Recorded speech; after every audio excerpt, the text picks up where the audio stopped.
Munaye ebintu by'omutima bintu bya bambi ogere. No one tali alina formula ya mukwano. Tali alina formula ya mukwano. Tali alina. Yeah. Osobola okwagala omusajja emyaka 5. Waba mutima gwe gusiimye. Ate omutima guba gwe gusiimye zema nakola ki? Wagamba mmuli ku kimu njagala mmanyi. Ekyo gwakyo ogedde Sanchez gwakyo mumutunuze mu kamera. Yakyogedde. Ebintu by'omutima ate n'ebyo ebintu birina private nnyo tebyetaaga kuzza nnyo ku mpewo. Omuntu yamanya omuntu we lwaki amwagala lwaki alina oyo gwe yalonda okitegeera. Si kyeŋŋambye nze sisobola kikola naye akikola aba alina ensonga ze okitegeera. Kigambibwa nti music industry ke katale k'abayimbi okutunda music waabwe but n'okutunda bode zaabwe oba emibiri gyabwe. That's why mupostinga obufaananyi obuli sexy abasajja bapostinga okulaga emibiri kino mwewe mukiwulira kibayisa. I think abantu mwa abakira baweemuto naye ffe nti bwenkeera ku makya ne nyambala akagoye kange nga nnyumye mba nkuteereddeyo mbu I'm looking sexy oba I'm showing off my body. Mulimu agamba mwana yeeteze. Anti gwe aba amulabe nti yeeteze but nze ekifaananyi mba nkitaddeyo nga sigambe nti ndi mu kwetega. You get? I think olaba ekintu ekyo ekyokwambala omuntu ajja mu industry sente z'abayimbi tebazijja ku stage yokka muzijja ne mu bintu ebirala. Brands okunoonya brand tasawa kunoonya nga brand yo nga yo gwe nga gwe tomanyi gikwasaganya. Simanyi ekyo kyogamba ekiri sexy but I think abayimbi boolaba nga bagezaako okwambala obulungi and everything. They're not only targeting fans okujja okubayamba ku stage and everything, they are targeting brands zisobola obalaba muntu ono asobola opushinga brand yange abantu ne bagitegeera ne bagimanyisa. So yeah, koze okuba muyimbi bintu bingi. You have to look good or you know banti ng'olabika nga sa you have to look different. Yeah. Awo wenyini okubeera different kiba kitegeeza nti buli muntu ajja oba faaniwo ajja mu kkubo lyo ogamba yes fani ajja mu kkubo ng'agamba kifaani. Mulimu bafaani abakisussa n'akoma ku bwa faani n'agoyinga beyond n'atandika okuweeza ka mobile money n'atandika okuweeza zijavasi zikeefusi. Tetunnabafuna banaye bafaani b'abantu nga muli balungi bafaani bakekke nga temutuwa ku zijavasi bannange naffe mutuweeko tetunnaba wagenda osituwa Sanchez gwaba asituwa taata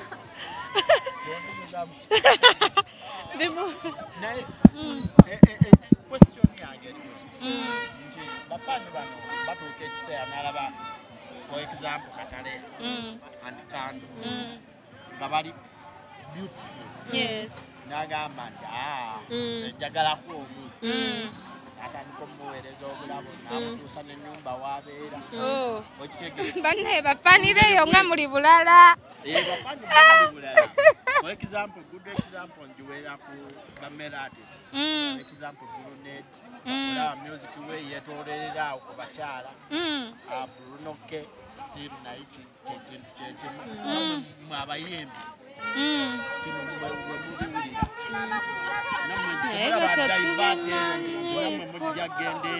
gw'omanyi otyo bannaffe tujja genda Sanchez. Anyway, for right now we are doing music and we have a professional management. Omaasaba munne nze njagala kubatolinga gundi nze njagala gundi nze njagala gundi Kataleya and Kandle mwe mwagalaani badyawo abadyawo tuli bayimbi yenna yandiyagadde tuba tusobola okukikola. Yeah. Tewali kwetiitiira. Twandibadde tuli mu bulimi naye tuli bayimbi so that means we can battle like we can. Kati wekijja obba n'eminga mwagala babatonda iPhone oba Kataleya and Kandle ate baba batuyita amannya g'essimu. Wamma gwe oyagala bakuyita amannya g'essimu. Baba bakuyita linnya lyo.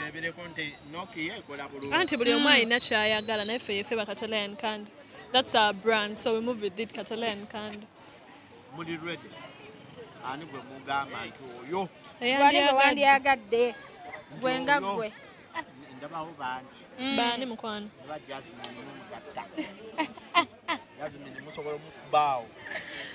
Mumugattako naani? Jasmine naani? Muzeeyi tumugatte naani?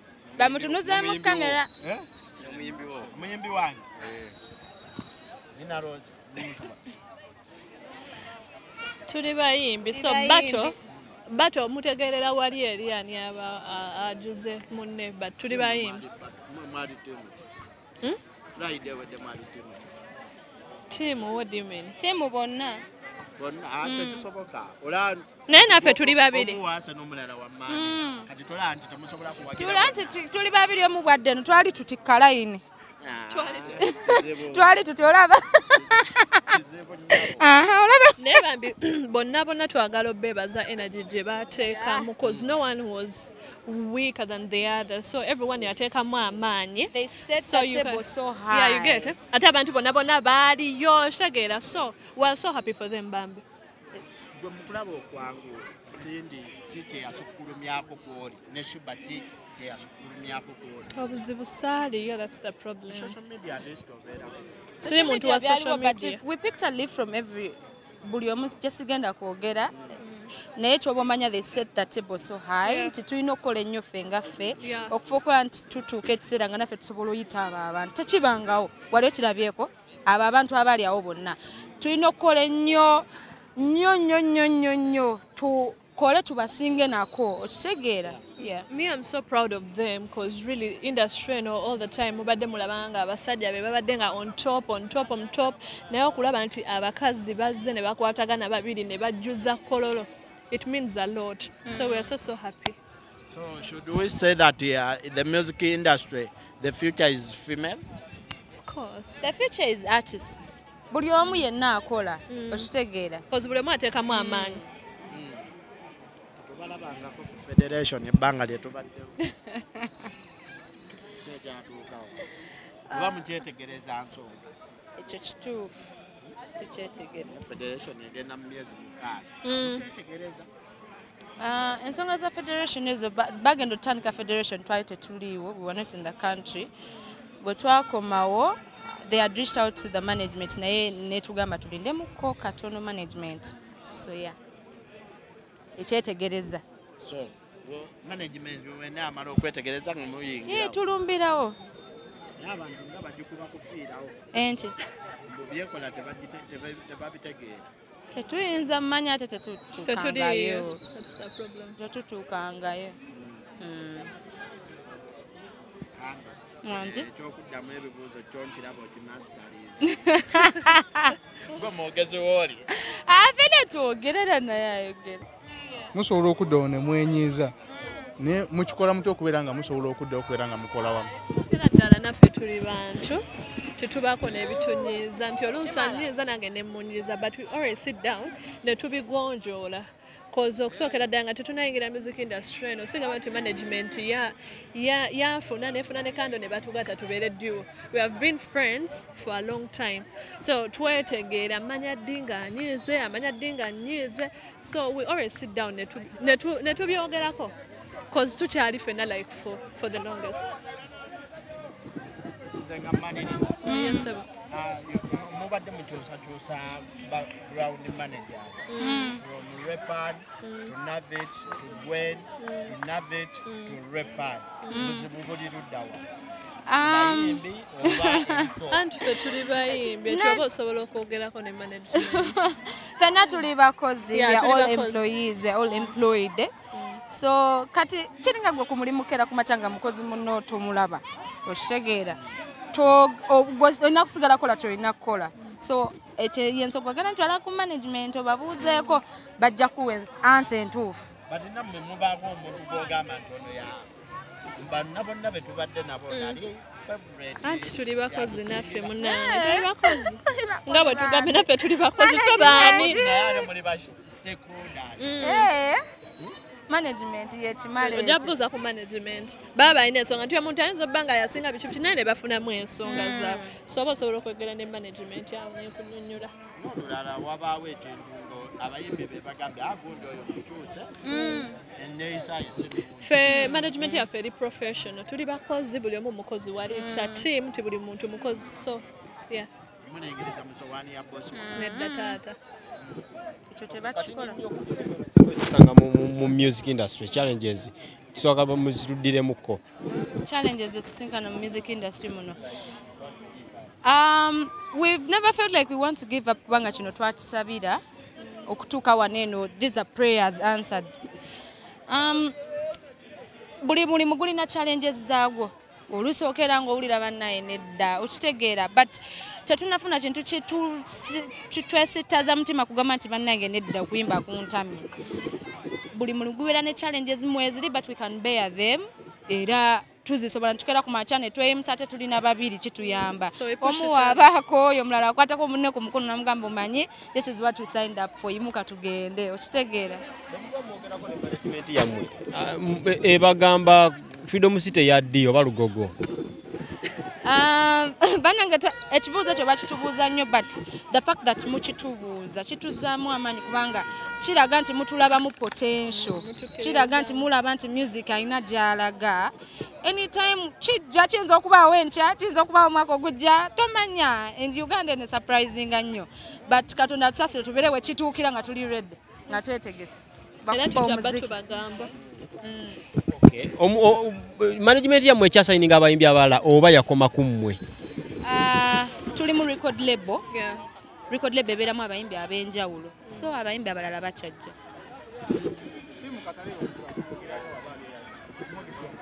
Bafani baffe osobola socials zaffe ziriko enamba z'essimu, osobola oba contactinga. You can contact those numbers ne tweyongerayo mu maaso. When you contact those numbers baba basobola okuddamu ekyokukola. Yes, naye nga yo tiimu y'amaanyi bannange.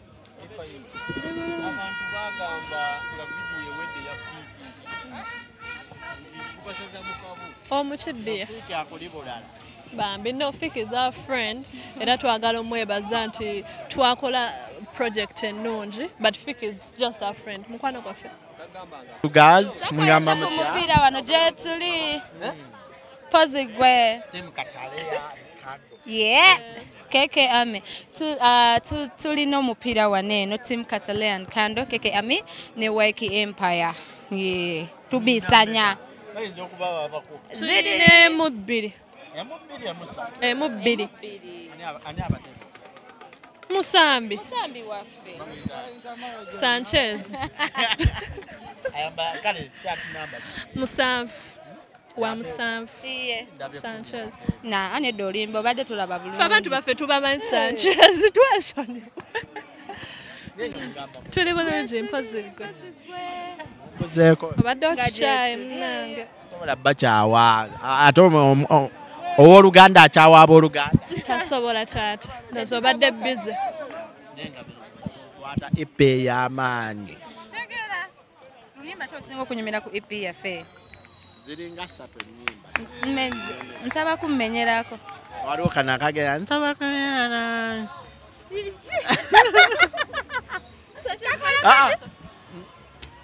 Bakaida atya? Katono. Sembera katono. Tono. Kaliwo. Binkolere. Sata kati kayimba ki? Matatu. Tuzanya matatu. Ne babita. Mbinkolere nze nakulabye nga koonoonya. Kalimu ebyange byenjagala. Bambi kyaka bitewali. Obuliridde. Nga gyendi banenso omanye ensi eno yeetooloola bweti. Nemala neekuzza wano. We wavudde. Naye nga tiimu Kataleya and Kandle. Kino mukikoze ebbanga ki ekyomupiira okutegeka emipiira? I think twakamala mu industry emyaka ng'ebiri nga n'ekitundu. I think nga twakamalawo ng'emyezi 6 twafuna abafaani. Kati nga bumanyi abavubuka, ebintu ebigatta abavubuka, yes music, naye ebintu ebyandikuumya abavubuka wamu biba bingi nnyo. So ffe twasalawo tukole sports, yeah? Sports zirina engeri gye zigattamu abavubuka mu ngeri ey'enjawulo baparticipating. Tulina abavubuka bangi, audience yaffe y'abavubuka. Tulina okukola ebintu nga nabo bibazimba nga basanyuka, si kubeerawo kuyimba kwokka okitegeera. So ne tusalawo tufune team. Mukama mukoma ku general meetings, ku meeting abaana ku Feron Music, but mu engaging and mu activities. Yeah, ekyo kiyambako abafaani okwatagana awamu ku bintu nga bino ebintu by'emizannyo bigatta abafaani ne baba nga bakolagana bulungi ne munyumirwako ne bafaani bammwe like abayimbi nammwe bwe mukwatagana wamu ne bafaani bammwe ne munyumirwa si buli saa kubeera serious simala ate mupike simala ate biki you get so sometimes mufunako ku budde nga mmwe nti otwala kati right now naffe twambadde nga bambadde twambadde mijozi okitegeera so twagala okulaba nti bafaani baffe they feel free with us. Nga temuzannye ndaba mukyanyirira temunnako. Twazannye. Nenda tubaddeko ku kick off. Ne tubeerawo ne tuyisaamu katono. Ne tujja nze nzannya defense. Ogisobola? Nerya bbina. Eririwa. Sanchez. Bakuyitako obuyisi buli ggoolo. Obebbiriza ayise ku ggwe. Nedda. Just naye tuli mu kubakuba kati. Kataleya okuba namba. Sizannye leero nafunamu ku injury. Evviivi linnuma. Injury yawe badiza bati. Wanje? Injury yawe nkuvivi bati. Punctuation. Saga. Atoliba. Leba mbe mbadde seewulira bulungi ekituufu. Nengo osiba bulungi omupiira ka. Yiyi nkusibiremu olabe. Ani nako interview gwe ngenda kulaga. Nenga nsobola. Nja kukoleramu kati nolabe. Mina netball team. Tuli mu kugikolako netball team. Yes. Tulina abafaani kugambye abafaani baffe bavubuka abawala abayitirivu abalenzi bayitirivu so kati abawala right now bali mu kuwagira but we are working on them. Yeah, yes, netball team. Natandika y'abakyala nja kujja nange. Nancheze ebintu ebikutabula. Tugenda kukuteeka mu ya volleyball. Ani atayagala kulaba Kataleya nga abaka. Walinga oshutinga. Oba oli mu defense. Ndi mu defense munnange. Toyanza naffe.